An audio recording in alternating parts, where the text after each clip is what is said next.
Welcome to our second webinar on the Song of Solomon, and today's topic is the perfect seasoning as we talk about the preparation time that goes in to building a relationship together. And we're glad that you're with us. Next week we have Al Saunders who will be sharing with us, and I am really looking forward to his seminar and his topic. But today we're going to be looking at the Song of Solomon, and we're going to be spending most of the time in the second chapter where we are going to be looking at the preparation time. And I have with me Jim and Charlotte LaForce, and they're going to be going through with us, and we are going to be discussing some of the topics that are going to come up in your Connect group today. And so we welcome you to this discussion. Jim and Charlotte, how are you doing? Doing good. Doing good? Tell me a little bit about your Connect group. Our Connect group is had its ups and downs. Okay. Not in the sense of good and bad things, but in the sense of numbers. But they've been very good otherwise. The participation is, we have trouble going home at night, so we have to shut the session down. It's something that we're having a problem with because there's so much more we would rather do. But so it's been very good that way. Looking in chapter 2, and here we have the gal speaking, the Shulamite speaking, and she says this: "See, the winter is past, and the rains are over and gone. Flowers appear on the earth. The season of singing of doves is heard in the land." And so the idea of this here is the winter prepares for the spring, prepares for the summer, and through that comes the fruit and the apples, but all in time. And if it wasn't for that winter time and for that time of preparation, you wouldn't have the fruit. Let's talk about that season of preparation. How important, first of all, how important is that? And secondly, what are some of the things that people need to do in a relationship that prepare a relationship to really bear fruit later on in their lives? Who wants to start? Well, the one thing I would say about that is if you're looking to marry someone, you want to be marrying your friend. Okay. So if you have any other ulterior motives than that, I don't think you're going to have as good an experience as you might have expected. But you definitely got to start with a friendship, and it's got to be an honest friendship too. As soon as get to know the other person well, and in good and bad times, so that you know what they expect. Once you get married. So I don't know if Charlotte agrees with that or not, but I agree with that. I do. I believe you need to pray. Yeah. Before even choose. We need to ask God who's the right one. And that's the most important thing, is ask God, not just go out and pick who you think. We got to pray for it. So. What were some of the things that you guys did to prepare yourselves to get married? How did you know? Because you're blending families together, lives together. This isn't simple. This is difficult because there's children involved and all that kind of stuff. How do you prepare for something like that? What do you do? What did you do? What did you do to make it successful? It would go back to previous when things fell apart in the first marriage, and not understanding why it had to be like that, and not wanting. But I remember very clearly thinking, I don't want to go down this road again. It hurts too much. It's painful. So I took a lot of time to try to heal, but also I did a lot of introspection on my own. I looked to see what parts of me that might have been responsible, and I also tried to determine what I was really looking to see. And it was the clue, I think.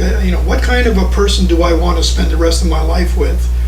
And I've told this story a number of times, but I bought a book at the Christian bookstore called The 10 Commandments of Dating. And I can't tell you 9 of them, but I remember the 10th one, or I don't know if it's even the 10th one, but I remember one of them very well. And it says, "Thou shalt not ignore the warning signs." Mm-hmm. So as you get to know people, and things start to happen, and you say, wait a minute here, I bargained for this. So, when we started dating, there was a lot of prayer. We were both very nervous and about, getting involved again. Plus, like you said, there's children involved, although mine were quite a bit older. But it was a matter of, what am I getting myself into, and is that what God wants for me? And so, and in keeping in mind that the warning signs, if they're there, they've got to be, they've got to be heeded, because otherwise, people, you hear the statistics about second and third marriages, they're not very good. No. So, and like I said, I don't want to go down that road one more time. So, and I believe God answered my prayers very well, and got a very beautiful, a woman who loves God, a woman who loves her husband, and a woman who works together with me to do all the things we need to do in life. So it's very, and then the families, accepting the families on both sides, that went well as well. So Basically, a lot like what Jim has says. My marriage fell apart against my, everything, and you tried everything to hold it together, but the thought of going into another relationship was very scary. And I prayed a lot, and I could tell a story which I've told before about. I remember one time I was praying for a long time, and I had a couple ladies from the church actually say, "Oh, what about Jim?" And I'm thinking, no, Jim and I are friends, and that's, but the more I prayed, I kept hearing this voice that, Jim, that was coming to mind. I'm like, okay, now is this from God, or is this, we were friends, but never thinking, anything more. And I began to pray. I actually had his picture one day out from the church flyer, and the kids were gone that day. And I put it down on the table, and I said, okay, God, I'm not too smart. I need black or white to tell me if this is the man that I'm supposed to marry. I need you to give me a sign, because I don't want to be hurt, and I didn't want him to be hurt. So I didn't want to venture into any relationship without knowing it was from God. And I said, if it's him, have him call me. No, he never called me prior to that. We only spoke at the church, and that really, the phone rang within in a 5-minute span. I thought, oh, I picked up the phone.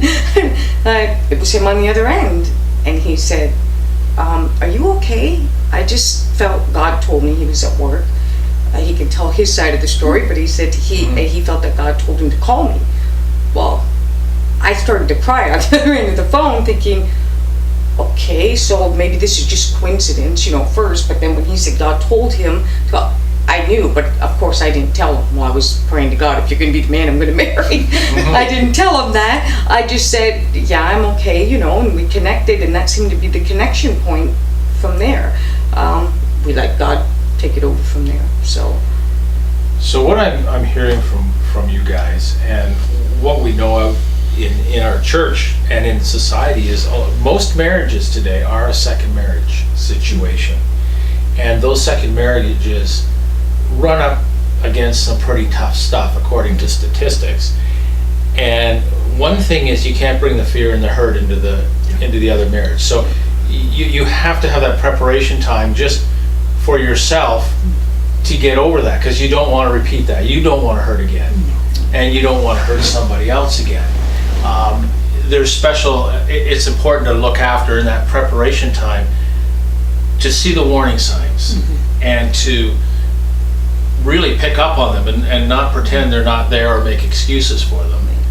And then you talked about having references, and the ladies in the church provided really good references for Jim.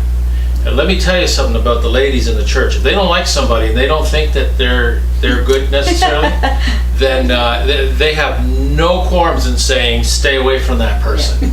So maybe if one of the preparation times is to have that person with your family, have that person with your friends, and let them see how they operate, because they can pick stuff up. And sometimes when we're in this infatuation stage, we don't pick it up.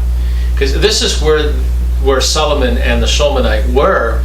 They were in this infatuation stage, and this whole chapter 2 reads as if they're dealing with this infatuation, where it would be really, really easy to just throw caution to the wind. In fact, she reminds herself not to allow herself to get in a position where she's tempted, where love is awakened and it's the wrong time. And so she says in chapter 2, verse 7, she says, "Do not arouse or awaken love until it so desires." In other words, don't do anything to arouse yourself in this place until it's the right time. And then she sees Solomon. She says, "Listen, my lover, look, he comes leaping across the mountains, bounding over the hills. Like my lover is like a gazelle or a young stag. Look, there he stands behind the wall." And she goes into all of this, oh, how wonderful he is. And they didn't have sports cars back then. If they were writing today, she'd say, man, he drives a Challenger or a Mustang, but Then it was a camel. yeah, back then it was a camel and leaping like a gazelle. but then she goes into this whole thing about, hey, you know what? There's a winter time, there's a springtime, there's a summertime, and you can't rush those times. So in spite of all the infatuation that she's feeling, she's realizing, hey, we gotta keep the brakes on this thing, and we're in charge of this, not our own emotions. And so in these seasons, let's talk about some of the things we need to limit. How do we deal with our time and our talk? What are some things we maybe should be and shouldn't be talking about? And how much should we be touching? And well, what do you think the Bible is telling us there, and what is some wisdom that we can get from this? Well, I think, when we talk about the infatuation phase, if you allow yourself to be given into that, I would expect that you would start taking liberties where you really shouldn't. You should be maybe moving fast, as the saying used to be, get to first base or second base or third base or whatever. And speaking of Al Saunders, I still remember him years back I went to a singles weekend at Braeside Camp, and that's exactly what he was talking about the touching and that. He said, once you cross that line, there's no going back. It changes the whole dynamic of the relationship. So you're always best to hold back on that. I mean, holding hands and stuff like that is expected, but you can't allow yourself to really, go too far, I guess, is the question, or the point to be made is because then other stuff kicks in, hormones and whatever, and then the judgment sometimes doesn't stick around for that. So I would say you have to limit your touch to some degree. Yeah. I know in the old days they had chaperones. You have to sit on the porch, and and then your mom and dad were behind the curtain and watch and make sure that you weren't taking liberties or So I mean, I sometimes think that'd still be a good idea. Yeah, we had some rules in our house, and one of them is that girlfriends or boyfriends didn't come home when we weren't there. And our kids respected that, I can remember Luke phoning me from the front porch saying, "Dad, I have Ashley here, and we're not going to go in, but we're going to wait for you." In other words, hurry home, will you please?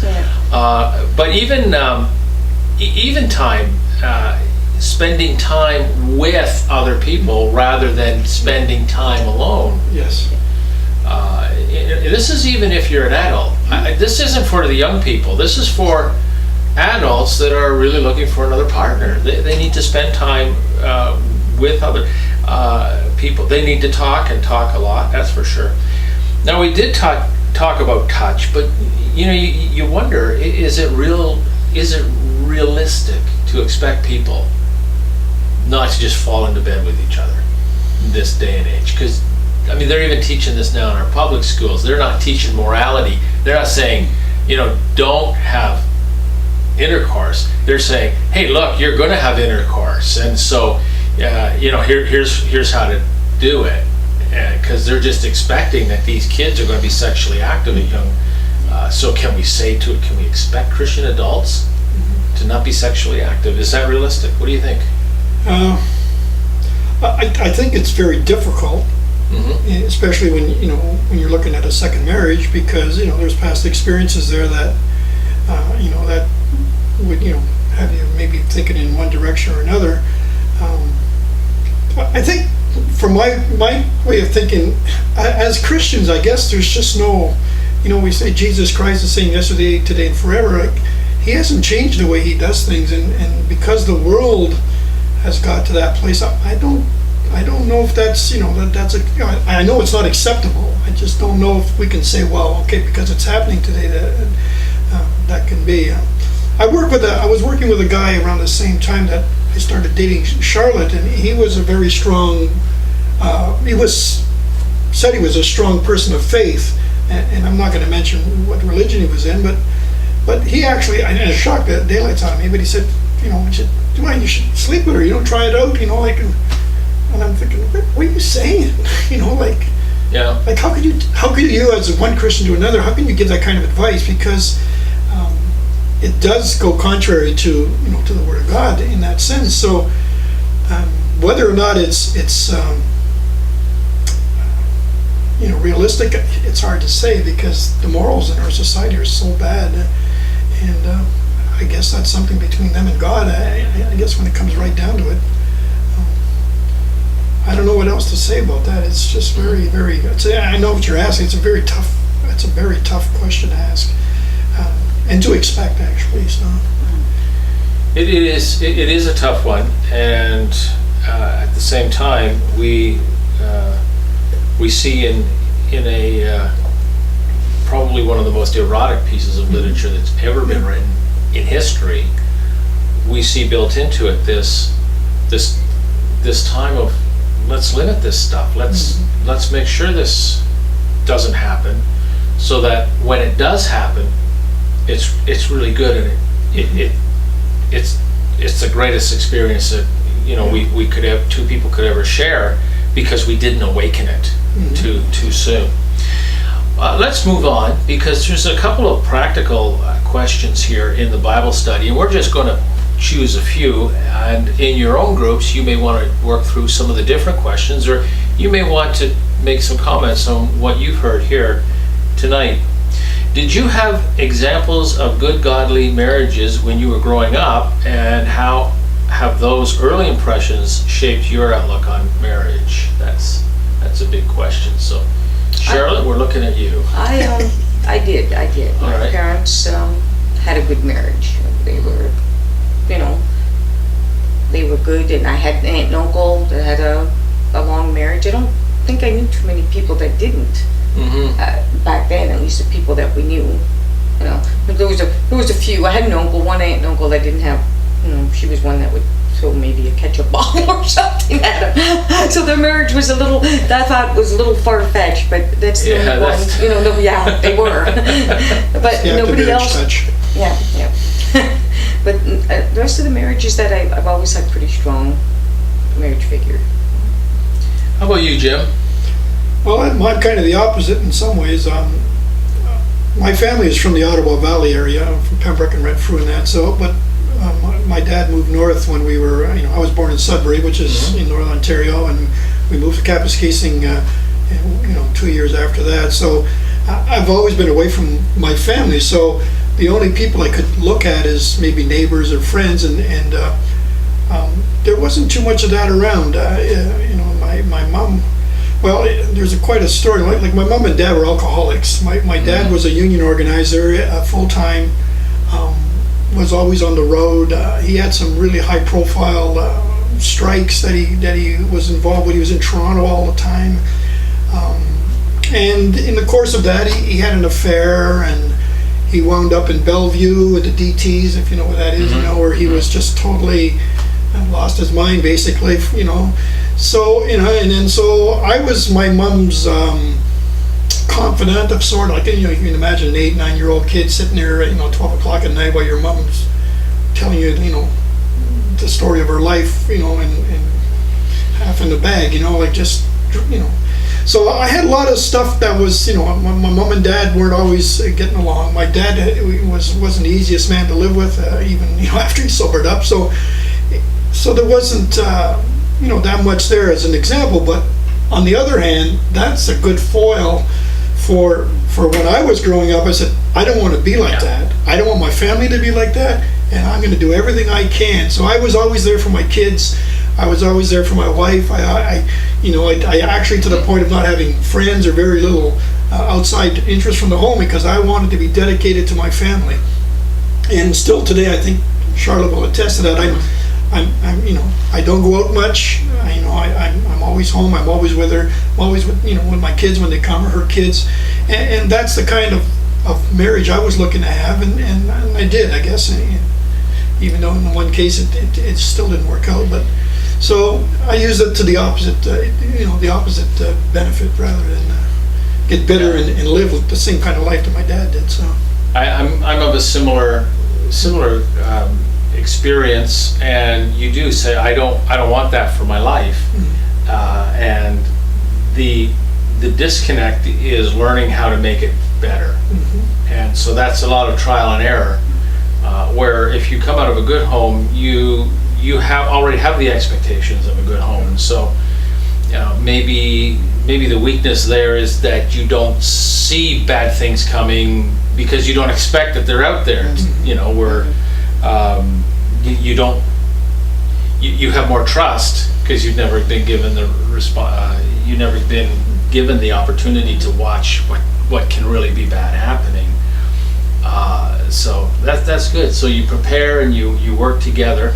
I'm going to give you one other example too of that. Is that as a failing for me, I grew up without a grandfather. My dad's dad was, he was elsewhere, and my other grandfather died when I was very young. So, and this is kind of like a confession. It's like I have trouble being a grandfather today because I just really don't know what to do. Yeah. And I see some people that are with their grandkids like almost 24/7, and then some, and I'm kind of not knowing if I should do that or if I should be there or what, So that makes a difference too, because you need examples. You need good like for your kids. If you're a grandparent, you need to give a good example to your grandchildren, and that all comes with this kind of thing. Being prepared in your marriage. Yeah. Well, let's get a couple of personal questions. What's one thing your spouse does that makes you feel close? Okay. I'll let the lady go first. The one thing that makes me feel close to Jim is in the morning. A lot of times he thinks I'm sleeping, or he'll lay his hands on me and he'll pray for me. Okay. And he's praying. He does that, and that makes me feel close to him as a spouse. All right, Jim. It's the same kind of thing. I know she's, maybe she's not laying hands on me necessarily, but I feel the support there, and in spite of all the things that happen in a marriage, and there are things in a marriage that sometimes you get disagreements, and that she's always able to to put those things aside, as I am. So and we share our love, and I think that's very important, because you're never going to agree 100% on everything, but having a spouse that's going to be there, whether she agrees with you or not, or whether she likes what you're doing or not, or whether I like what she's doing or not, it doesn't matter. I will support her no matter what she's doing, and, within the scope of God's laws, of course, but it's important, and that makes me feel close to her, knowing that I can be who I am and not have to worry about things happening from there, that won't be fun for me or her. Yeah, so. Well, I want to thank both of you for helping me with this webinar, and I'm sure that it is a real blessing to the other groups, and it gives our other group leaders and people a chance to just get to know some of the leadership that we have in our Connect groups. And we're just pleased that you have joined us with this webinar, and we'll continue the conversation